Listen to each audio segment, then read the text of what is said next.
This video has been brought to you by Tees for Tims. Remember, if you're looking for some really good quality Celtic merch at this delicate time where you might not want to put money into the club, then choose the independent retailers like Tees for Tims. There is some fantastic designs available all across the website, like this one I am wearing now, amongst many others. If you're looking for gifts this Christmas time, anything at all, check out Tees for Tims and you will find so many there. Use code Ryan118 for a 10% discount at checkout. What should have been a standard run-of-the-mill Europa League game for Celtic tomorrow night has turned into something far more significant than any Celtic fan could have imagined when the draw took place. It hasn't been a great season, but now Celtic versus Sturm Graz has turned into a must-win, season-defining game, and it feels like we're saying that for every single game we play nowadays. And the worst part about it is, Brendan Rodgers has confirmed we still have attacking issues heading into the match tomorrow night. So, sadly, we have to talk about that.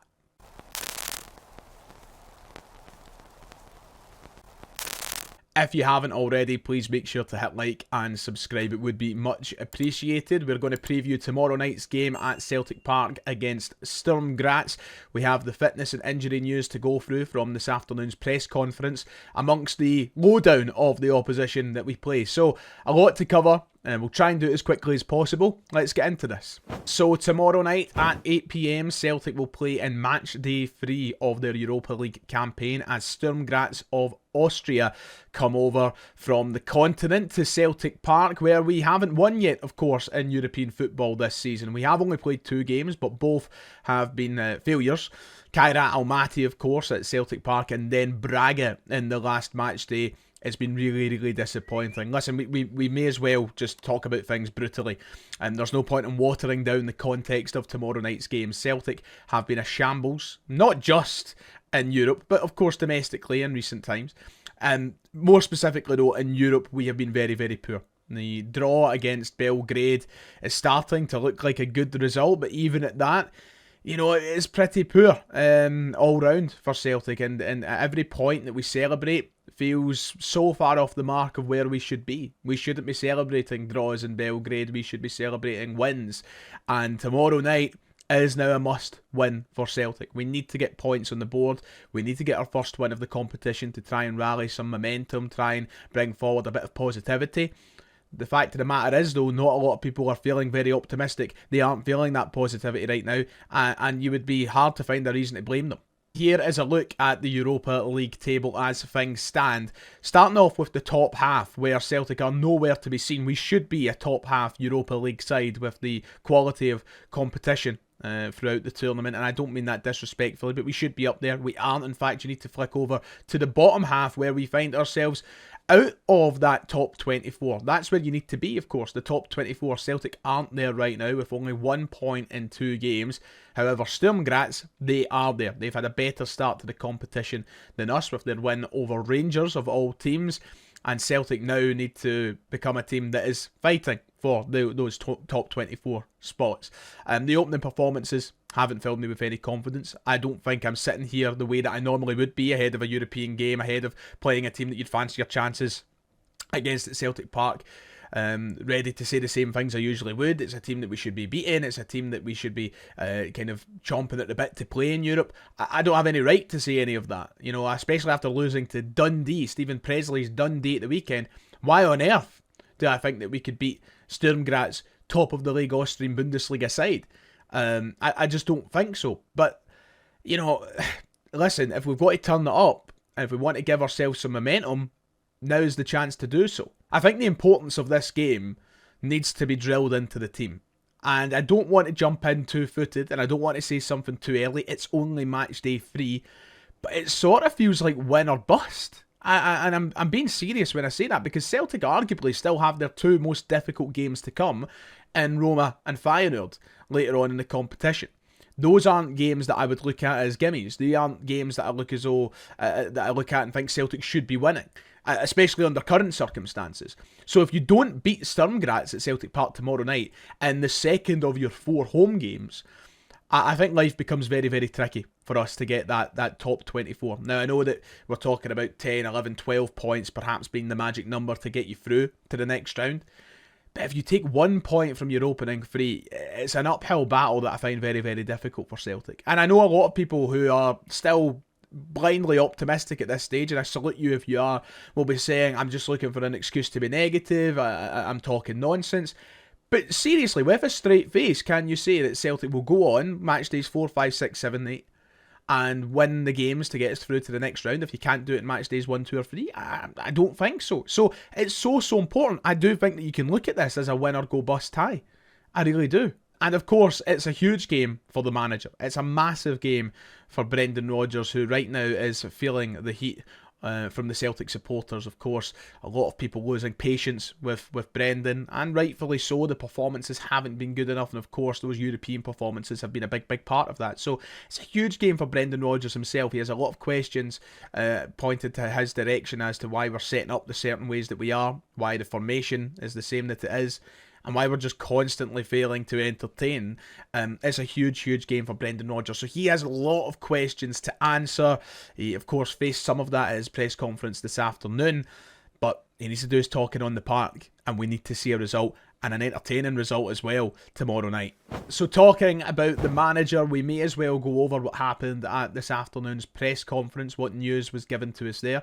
First of all, Brendan Rodgers has commented on the situation we find ourselves in, and of course the context of all of that surrounding tomorrow night's game. So Brendan Rodgers said this ahead of the game tomorrow, that he thinks what he has to do is experiment, but at the same time you need to find a level of stability. We've obviously had important players injured as well, which does make a difference to our level, but stability is important to help you find the tempo and the speed in the game that you want to deliver the best performance that you can.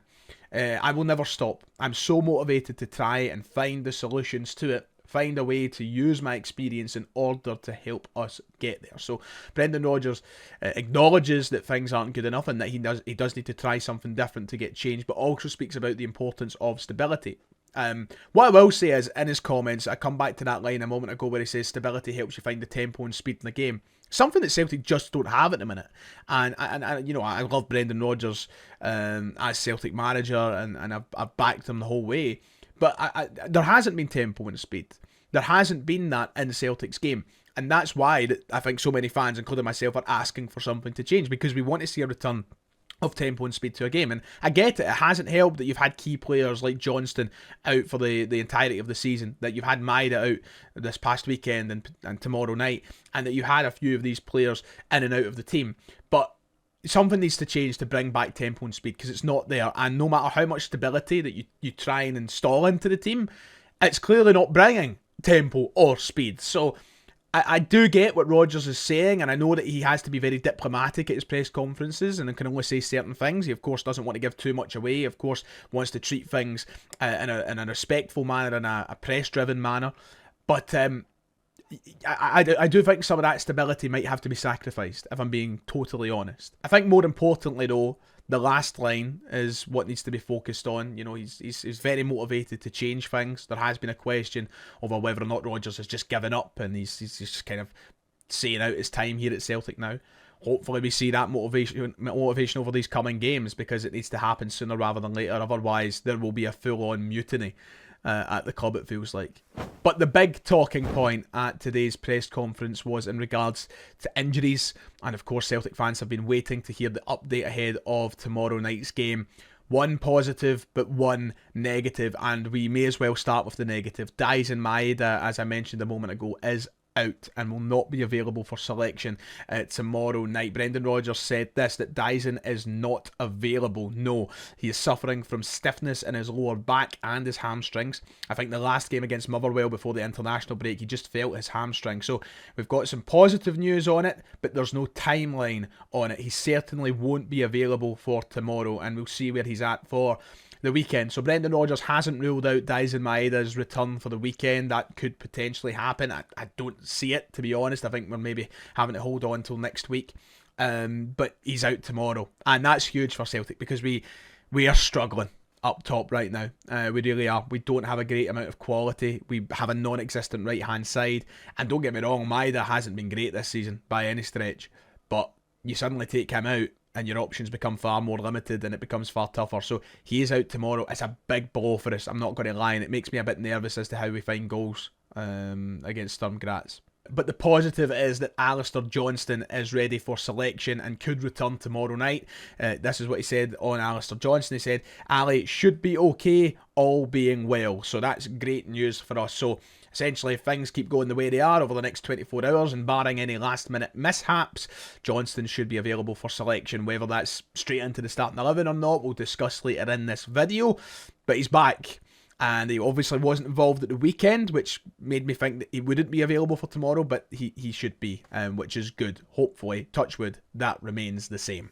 So let's talk about the opposition. It's a match preview at the end of the day, and Sturm Graz are coming to town in good form at that, which makes life a little bit more difficult. They currently sit top of the Austrian Bundesliga. They are 3 points clear with a game in hand, so they're enjoying a pretty good start to the season. 7 wins and 2 losses in their opening fixtures, and the 2 losses coming to pretty big sides, 2 of the bigger sides in Austria. So things are going well. They're certainly scoring goals, something that Celtic aren't doing.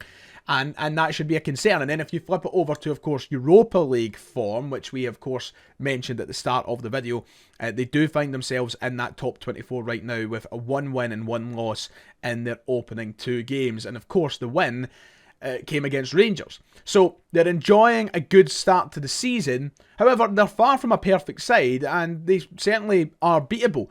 It's just a shame that Celtic find themselves in this position right now where they make that a very, very stupid thing to say almost. And here's why. The stats from the game against Rangers show that Rangers were the better team. Over the course of the 90 minutes, Rangers were definitely the better side. I remember watching bits of that match late that evening. And yeah, Rangers looked like they could have won the game if they had a bit more quality. The thing is, Sturm Graz got off to a really good start, scored 2 goals in the first half that made it an uphill battle for Rangers. But on another given night, and with better quality up front, Rangers could have probably taken something from that game. And we know how bad they are at the minute. So if they're managing to outshoot them and outwork them and outpossess them in the game, Celtic should certainly be able to do that. There's a side there in Sturm Graz that are good but flawed, and we need to take advantage of that, simply put. I'm not going to sit here and pretend I have the full lowdown on their squad in terms of quality, in terms of players and what they offer. But of course, they score goals, and that's one of the main things. They're currently managed by Austrian manager Jürgen Salmul, who is in his first job as a manager and doing a pretty decent one so far with Sturm Graz. And their squad does have some talented players through there. Otar Kaitishvili being the main one. He's enjoying a very good campaign so far.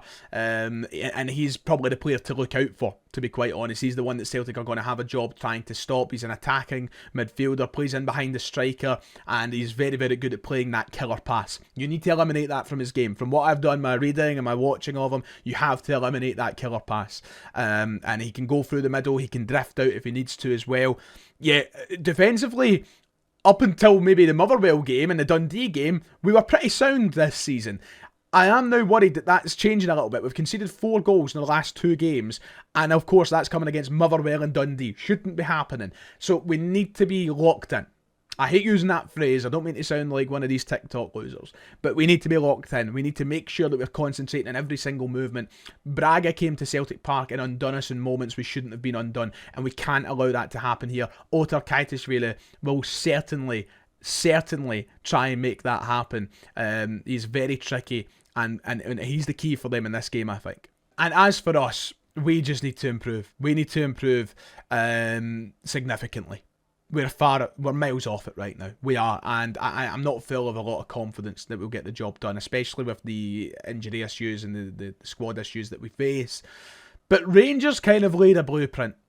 If we do our homework properly and we use the examples of when Sturm Graz have lost or haven't played so great this season, I think we can get the job done. And as I said, Rangers laid the blueprint. If we can be a more effective side, and this is the problem, because we haven't been an effective side all season, we haven't had reliability up top, and we haven't scored enough goals. But if we can play in a more effective manner than the way Rangers did when they visited them in Austria, keep in mind this was away from home as well for them, then at Celtic Park we should be beating them. You know, we really should. So I think that we need to play our game, but we need to play it to a faster pace. We need to play it to a more aggressive level.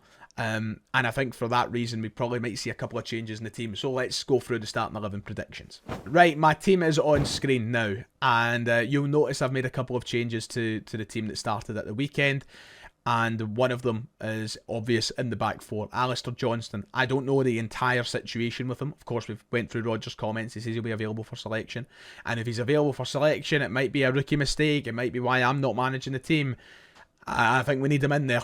I would be starting him. I don't see any reason why we shouldn't. Listen, Colby Donovan has a bright future ahead of him, and I'm looking forward to seeing more of him. He would be my first pick if Johnston isn't ready to go. Donovan over Ralston any day of the week. But I think we need that quality, that experience, that know-how of Ali Johnston in the team. We've missed him greatly.